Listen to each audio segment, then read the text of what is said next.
प्यारे दर्शकों, गरुड़ महापुराण के एक नए भाग में आपका स्वागत है। प्यारे दर्शकों से बेनती है कि या तो कथा पूरी देखें या ना देखें। अगर आप आधी कथा देखेंगे या बीच में छोड़ेंगे तो आप पाप के भागीदार होंगे। प्यारे दर्शकों, आप सभी का हमारे चैनल में स्वागत है। धर्म से जुड़ी वीडियो देखने के लिए हमारे चैनल को सब्सक्राइब और लाइक करें। धन्यवाद। प्यारे दर्शकों, अगर आपने वीडियो का इससे पहला भाग नहीं देखा तो इस चैनल पर जाकर देखें। धन्यवाद। हम यह दुआ करते हैं कि प्यारे दर्शकों के ऊपर श्री हरि कृपा करे। सभी प्रेम से बोलो श्री हरि, श्री हरि, श्री हरि। श्राद्धान का पितरों के पास पहुंचना। दृष्टांत रूप में देवी सीता द्वारा भोजन करते हुए ब्राह्मण के शरीर में महाराज दशरथ आदि का दर्शन करना। मृत्यु के अनंतर दूसरे शरीर की प्राप्ति, सत्कर्म की महिमा तथा पिंडदान से शरीर का निर्माण। गरुड़ ने कहा, हे प्रभु, सपिंडीकरण और वार्षिक श्राद्ध करने के पश्चात मृत व्यक्ति स्वकर्मानुसार देवत्व, मनुष्यत्व अथवा पक्षत्व को प्राप्त करता है। फिर भिन्न भिन्न आहार वाले उन लोगों के लिए किए गए श्राद्ध, ब्राह्मण भोजन और होम से उन्हें कैसे संतृप्ति होती है। अपने शुभाशुभ कर्मों के द्वारा प्राप्त हुई प्रत्योनि में स्थित वह प्राणी अपने संबंधियों से प्राप्त उस भोज्य पदार्थ का उपभोग कैसे करता है।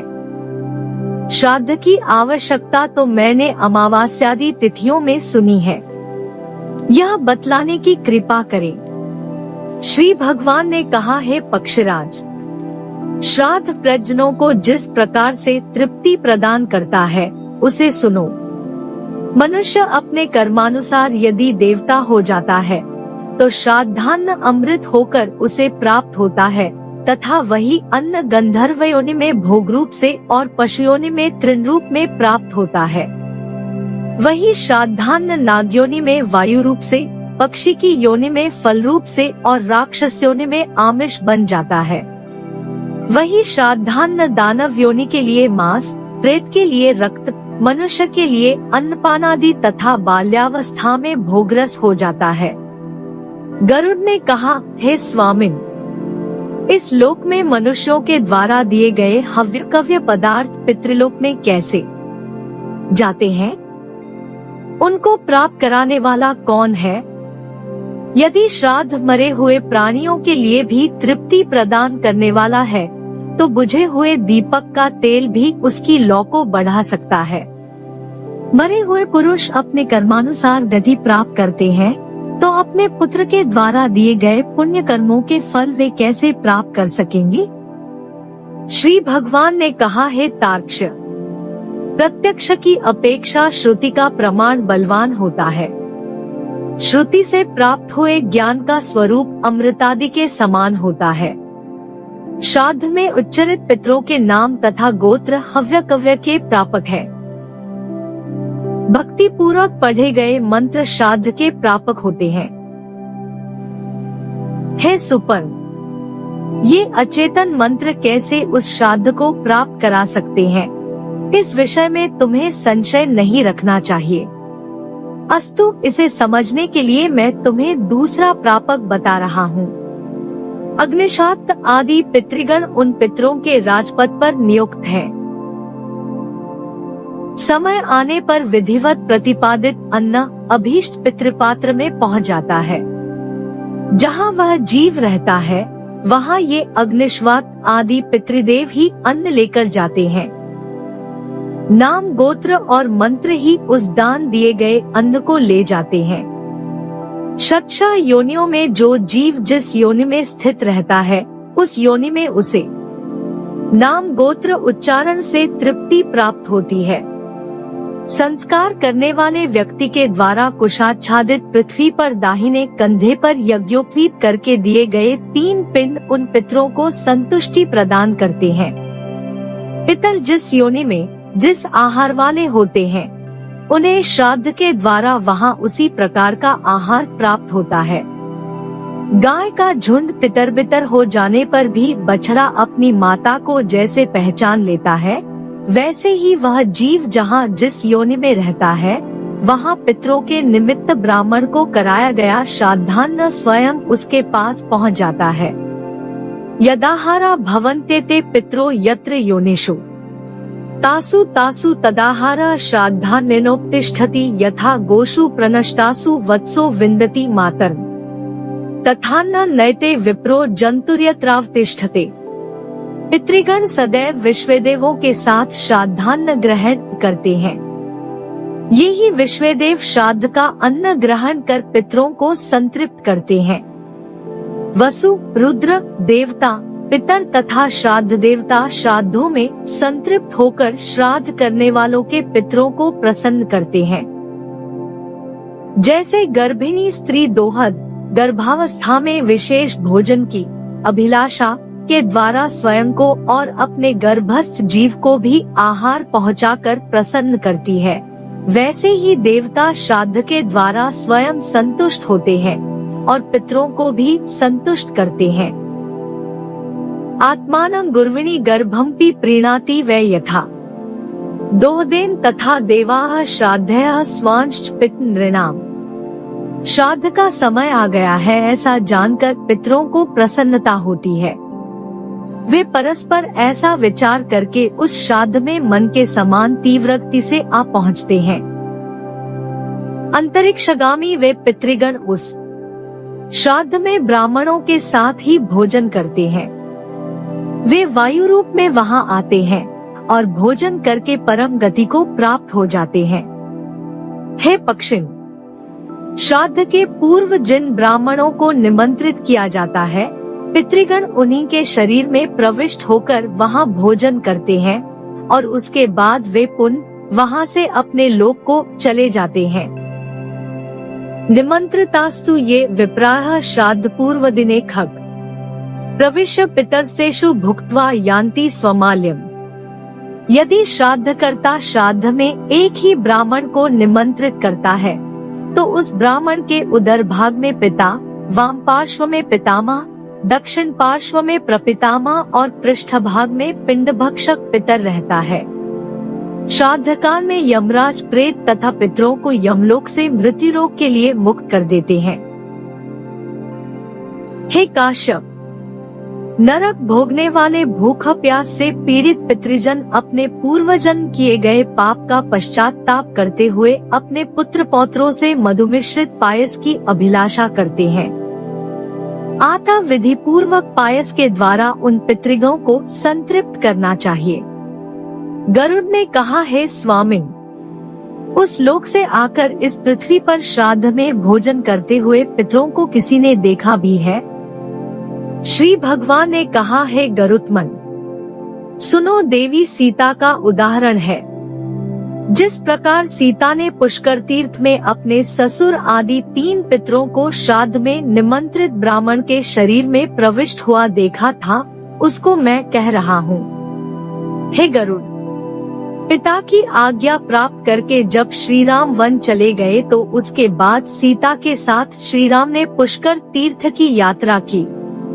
तीर्थ में पहुंचकर उन्होंने श्राद्ध करना प्रारंभ किया। जानकी ने एक पके हुए फल को सिद्ध करके राम के सामने उपस्थित किया। श्राद्ध कर्म में दीक्षित प्रियतम राम की आज्ञा से स्वयं दीक्षित होकर सीता ने उस धर्म का सम्यक पालन किया। उस समय सूर्य आकाश मंडल के मध्य पहुंच गए और कुतुब मुहूर्त दिन का 8वां मुहूर्त आ गया था। श्री राम ने जिन ऋषियों को निमंत्रित किया था वे सभी वहां पर आ गए थे। आए हुए उन ऋषियों को देखकर विदेहराज की पुत्री जानकी राम की आज्ञा से अन्न परोसने के लिए वहां आई, किंतु ब्राह्मणों के बीच जाकर वे तुरंत वहां से दूर चली गई और लताओं के मध्य छिपकर बैठ गई। सीता एकांत में छिप गई है। इस बात को जानकर श्री राम ने यह विचार किया कि ब्राह्मणों को बिना भोजन कराए साध्वी सीता लज्जा के कारण कहीं चली गई होंगी, पहले मैं इन ब्राह्मणों को भोजन करा लूं, फिर उनका अन्वेषण करूंगा। ऐसा विचार कर श्री राम ने स्वयं उन ब्राह्मणों को भोजन कराया। भोजन के बाद उन श्रेष्ठ ब्राह्मणों के चले जाने पर श्री राम ने अपनी प्रियतमा सीता से कहा कि ब्राह्मणों को देखकर तुम लताओं की ओट में क्यों छिप गई? हे तन्वंगी, तुम इसका समस्त कारण अविलंब मुझे बताओ। श्री राम के ऐसा कहने पर सीता मुंह को नीचे कर सामने खड़ी हो गई और अपने नेत्रों से आंसू बहाती हुई राम से बोली। सीता जी ने कहा, हे नाथ, मैंने यहाँ जिस प्रकार का आश्चर्य देखा उसे आप सुने। हे राघव, इस श्राद्ध में उपस्थित ब्राह्मण के अग्रभाग में मैंने आपके पिता का दर्शन किया, जो सभी आभूषणों से सुशोभित थे। उसी प्रकार के अन्य 2 महापुरुष भी उस समय मुझे दिखाई पड़े। आपके पिता को देखकर मैं बिना बताए एकांत में चली आई थी। हे प्रभु, वल्कल और मृगचर्म धारण किए हुए मैं कैसे राजा दशरथ के सम्मुख जा सकती थी? हे शत्रु पक्ष के वीरों का विनाश करने वाले प्राणनाथ, मैं आपसे यह सत्य ही कह रही हूँ, अपने हाथ से राजा को मैं वह भोजन कैसे दे सकती थी जिसके दासों के भी दास कभी भी वैसा भोजन नहीं करते रहे? तृणपात्र में उस अन्न को रखकर मैं कैसे उन्हें ले जाकर देती? मैं तो वही हूँ जो पहले सभी प्रकार के आभूषणों से सुशोभित रहती थी और राजा मुझे वैसी स्थिति में देख चुके थे। आज वही मैं कैसे राजा के सामने जा पाती? हे रघुनंदन, उसी से मन में आई हुई लज्जा के कारण मैं वापस हो गई। श्री भगवान ने कहा, हे गरुड़, अपनी पत्नी के ऐसे वचनों को सुनकर श्री राम का मन विस्मित हो उठा। यह तो आश्चर्य है, ऐसा कहकर वे अपने स्थान पर चले आए। सीता ने जिस प्रकार अपने पितरों का दर्शन किया था, उसी प्रकार तुम्हें मैंने सुना दिया।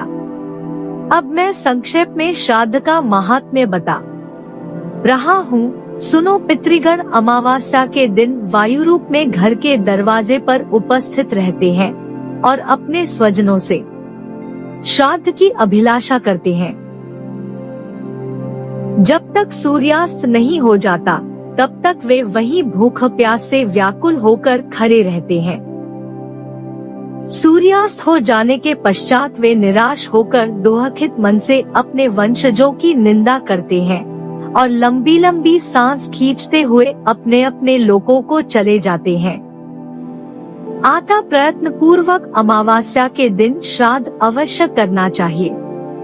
यदि पितृजनों के पुत्र तथा बंधु बांधव उनका श्राद्ध करते हैं और गया तीर्थ में जाकर इस कार्य में प्रवृत्त होते हैं, तो वे उन्हीं पितरों के साथ ब्रह्मलोक में निवास करने का अधिकार प्राप्त करते हैं। उन्हें भूख प्यास कभी नहीं लगती।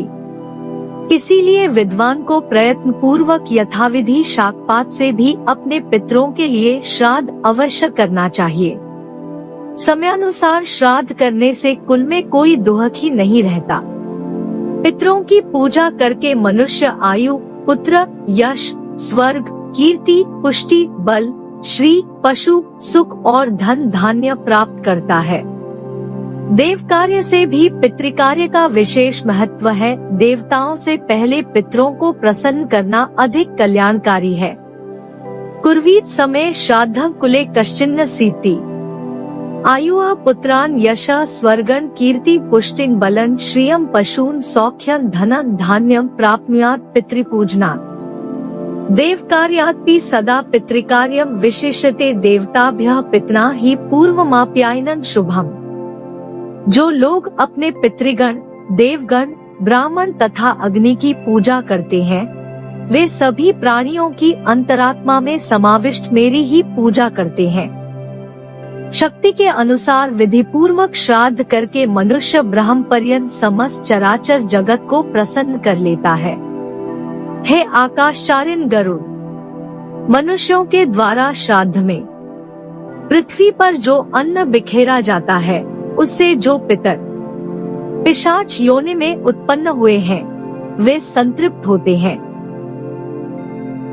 श्राद्ध में स्नान करने से भीगे हुए वस्त्रों द्वारा जो जल पृथ्वी पर गिरता है, उससे वृक्ष योनि को प्राप्त हुए पितरों की संतुष्टि होती है। उस समय जो गंध तथा जल भूमि पर गिरता है, उससे देवत्व योनि को प्राप्त पितरों को सुख प्राप्त होता है। जो पितर अपने कुल से बहिष्कृत है, क्रिया के योग्य नहीं है, संस्कारहीन और विपन्न है, वे सभी श्राद्ध में विकिरण और मार्जन के जल का भक्षण करते हैं। श्राद्ध में भोजन करके ब्राह्मणों के द्वारा आचमन एवं जलपान करने के लिए जो जल ग्रहण किया जाता है, उस जल से उन पितरों को संतृप्ति प्राप्त होती है। जिन्हें पिशाच, कृमि और कीट की योनि मिली है तथा जिन पितरों को मनुष्य योनि प्राप्त हुई है, वे सभी पृथ्वी पर श्राद्ध में दिए गए पिंडों में प्रयुक्त अन्न की अभिलाषा करते हैं, उसी से उन्हें संतृप्ति प्राप्त होती है। इस प्रकार ब्राह्मण, क्षत्रिय एवं वैश्यों के द्वारा विधि पूर्वक श्राद्ध किए जाने पर जो शुद्ध या अशुद्ध अन्न तथा जल फेंका जाता है, उससे जिन्होंने अन्य जाति में जाकर जन्म लिया है, उनकी तृप्ति होती है। जो मनुष्य अन्याय पूर्वक अर्जित किए गए पदार्थों से श्राद्ध करते हैं, उस श्राद्ध से नीच योनियों में जन्म ग्रहण करने वाले चांडाल पितरों की तृप्ति होती है। हे पक्षिण, इस संसार में श्राद्ध के निमित्त जो कुछ भी अन्न, धन आदि का दान अपने बंधु बांधवों के द्वारा दिया जाता है, वह सब पितरों को प्राप्त होता है। अन्न, जल और शाकपात आदि के द्वारा यथासामर्थ्य जो श्राद्ध किया जाता है, वह सब पितरों की तृप्ति का हेतु है। तुमने इस विषय में जो कुछ पूछा था, वह सब मैंने तुम्हें बता दिया। तुम अब जो यह पूछ रहे हो कि मृत्यु के बाद प्राणी को तत्काल दूसरे शरीर की प्राप्ति हो जाती है अथवा विलंब से उसको दूसरे शरीर में जाना पड़ता है, वह मैं तुम्हें संक्षेप में बता रहा हूँ। हे गरुड़, प्राणी मृत्यु के पश्चात दूसरे शरीर में तुरंत भी प्रविष्ट हो सकता है और विलंब से भी। मनुष्य जिस कारण दूसरे शरीर को प्राप्त करता है, उस वैशिष्ट्य को तुम मुझसे सुनो। शरीर के अंदर जो धूम रहित ज्योति के सदृश प्रधान पुरुष जीवात्मा विद्यमान रहता है, वह मृत्यु के बाद तुरंत ही वायवीय शरीर धारण कर लेता है। जिस प्रकार एक तृण का आश्रय लेकर स्थित जोंक दूसरे तृण का आश्रय लेने के बाद पहले वाले तृण के आश्रय से अपने पैर को आगे बढ़ाता है, उसी प्रकार शरीरी पूर्व शरीर को छोड़कर दूसरे शरीर में जाता है। उस समय भोग के लिए वायवीय शरीर सामने ही उपस्थित रहता है। मरने वाले शरीर के अंदर विषय ग्रहण करने वाली इंद्रियां उसके निश्चेष्ट, निर्व्यापार हो जाने पर वायु के साथ चली जाती है। वह जिस शरीर को प्राप्त करता है, उसको भी छोड़ देता है।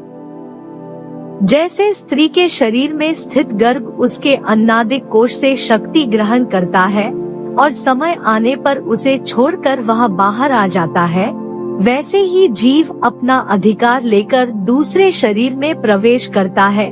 उस एक शरीर में प्रविष्ट होते हुए प्राणी के कालक्रम, भोजन या गुण संक्रमण की जो स्थिति है, उसे मूर्ख नहीं अपितु ज्ञानी व्यक्ति ही देखते हैं।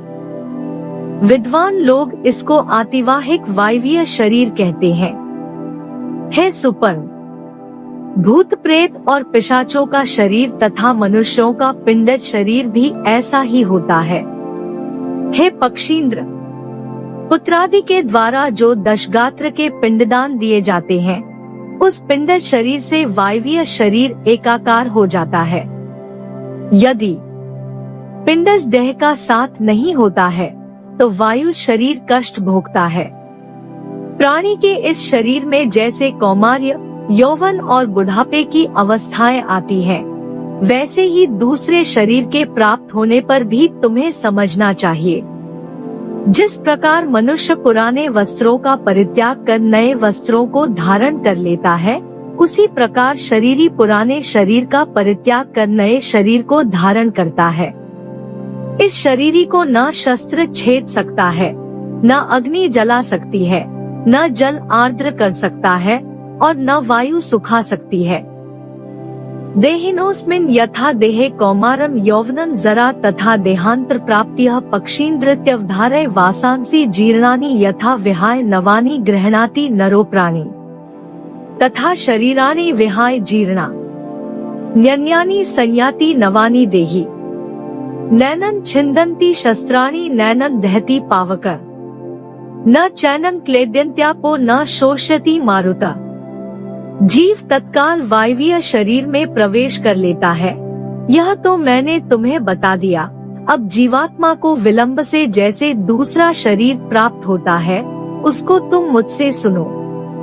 हे गरुड़, कोई कोई जीवात्मा पिंडित शरीर विलंब से प्राप्त करता है, क्योंकि मृत्यु के बाद वह स्वकर्मानुसार यमलोक को जाता है। चित्रगुप्त की आज्ञा से वह वहाँ नरक भोगता है।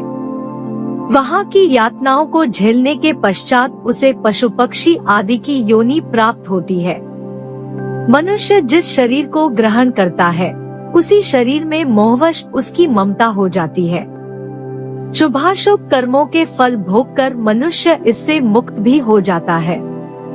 गरुड़ ने कहा, हे दयानिधे, बहुत से पापों को करने के बाद भी इस संसार को पार करके प्राणी आपको कैसे प्राप्त कर सकता है, उसे आप मुझे बताएं। हे लक्ष्मीर्मन, जिस प्रकार मनुष्य का संसर्ग पुनः दोहक से न हो, उस उपाय को बताने की कृपा करें। श्री कृष्ण ने कहा, है पक्षराज, प्रत्येक मनुष्य अपने अपने कर्म में रत रहकर संसिद्धि प्राप्त कर लेता है। अपने कर्म में अनुरक्त रहकर वह उस सिद्धि को जिस प्रकार प्राप्त करता है, उसको तुम मुझसे सुनो। स्वे स्वे कर्मण्यभिरता संसिद्धि लभते नर, स्वकर्म निरता सिद्धि यथा विन्दति त्रिछृणु। हे कश्यपनंदन, सत्कर्म से जिसने अपने कालुष्य को नष्ट कर दिया है, वह व्यक्ति वासुदेव के निरंतर चिंतन से विशुद्ध हुई बुद्धि से युक्त होकर धैर्य से अपना नियमन करके स्थिर रहता है, जो शब्दादि विषयों का परित्याग कर राग द्वेष को छोड़कर विरक्त सेवी और यथाप्राप्त भोजन से संतुष्ट रहता है, जिसका मनवाणी शरीर संयमित है, जो वैराग्य धारण कर नित्य ध्यान योग में तत्पर रहता है, जो अहंकार, बल, दर्प, काम, क्रोध और परिग्रह इन षड्विकारों का परित्याग करके निर्भय होकर शांत हो जाता है, वह ब्रह्म स्वरूप हो जाता है। इसके बाद मनुष्यों के लिए कुछ करना शेष नहीं रह जाता। कर्म विभ्रष्ट कालुष्यो वासुदेवानुचिंतया बुद्धया विशुद्धया युक्तो धृत्यात्मानं नियम्य च शब्दादीन विषयांस त्यक्त्वा रागद्वेषो व्युदस्य च विरक्त सेवी लघ्वाशी यत्वा कायमानसा ध्यानयोगपरो नित्यं वैराग्यं समुपाश्रिता अहंकारं बलं दर्प कामं क्रोधं परिग्रहं विमुच्य निर्ममा शांतो ब्रह्म भूयाय कल्पते आता परं नृणा कृत्यं नास्ति कश्यपनंदन। जीव की ऊर्ध्वक्ति एवं अधोक्ति का वर्णन। गरुड़ जी ने कहा, है देवश्रेष्ठ, मनुष्य योनि कैसे प्राप्त होती है, मनुष्य कैसे मृत्यु को प्राप्त होता है, शरीर का आश्रय लेकर कौन मरता है, उसकी इंद्रियां कहां से कहां चली जाती है, मनुष्य कैसे अस्पृश्य हो जाता है, यहाँ किए हुए कर्म को कहाँ और कैसे भोगता है और कहाँ कैसे जाता है, यमलोक और विष्णुलोक को मनुष्य कैसे जाता है। हे प्रभु, आप मुझ पर प्रसन्न हो, मेरे इस संपूर्ण भ्रम को विनष्ट करें। श्री कृष्ण ने कहा, है विंतानंदन, पराई स्त्री और ब्राह्मण के धन का अपहरण करके प्राणी अरण्य एवं निर्जन स्थान में रहने वाले ब्रह्मराक्षस की योनि को प्राप्त करता है। रत्नों की चोरी करने वाला मनुष्य नीच जाति के घर उत्पन्न होता है। मृत्यु के समय उसकी जो जो इच्छाएं होती है, उन्हीं के वशीभूत हो वह उन योनियों में जाकर जन्म लेता है। इस जीवात्मा का छेदन शस्त्र नहीं कर सकता, अग्नि इसको जलाने में समर्थ नहीं है, जल इसे आई नहीं कर सकता और वायु के द्वारा इसका शोषण संभव नहीं है। हे पक्षिण, मुख, नेत्र, नासिका, कान, गुदा और मूत्रनली ये सभी छिद्र अंडजादी जीवों के शरीर में विद्यमान रहते हैं। नाभि से मूर्धा पर्यंत शरीर में 8 छिद्र हैं। जो सत्कर्म करने वाले पुण्यात्मा हैं, उनके प्राण शरीर के ऊर्ध्व छिद्रों से निकलकर परलोक जाते हैं।